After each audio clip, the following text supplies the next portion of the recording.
Hey train guys and gals, Gus here. I've wanted to do a little animation in the underground mine for a while now.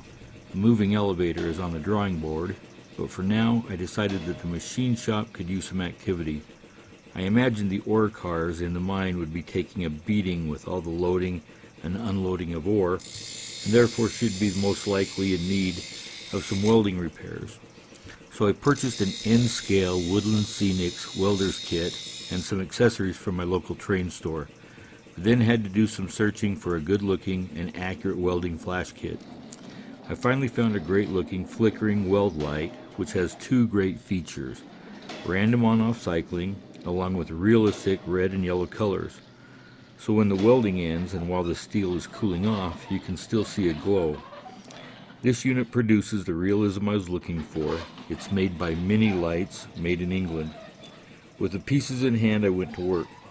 I drilled a hole for the wires to pass to the rear of the mine and a place for the LED unit to sit.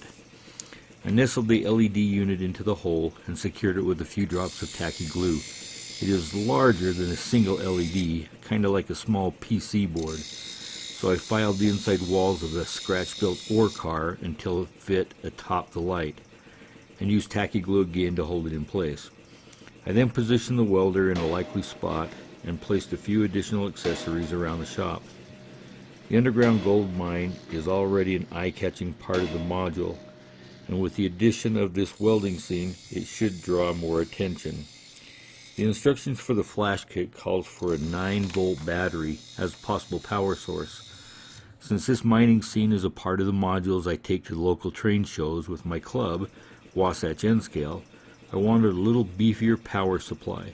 I looked through my scrap box and found a wall wart with an output of 5.2 volts DC and wired it up with an on-off switch and mounted it to the back wall outside of the mine.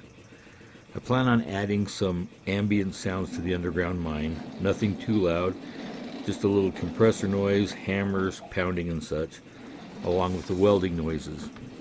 Overall, I think this has turned out to be a great little scene. I hope it helped you in your projects. I hope you enjoyed the video. Please like, share, and subscribe, and I do enjoy your comments and questions. Happy trains, everyone.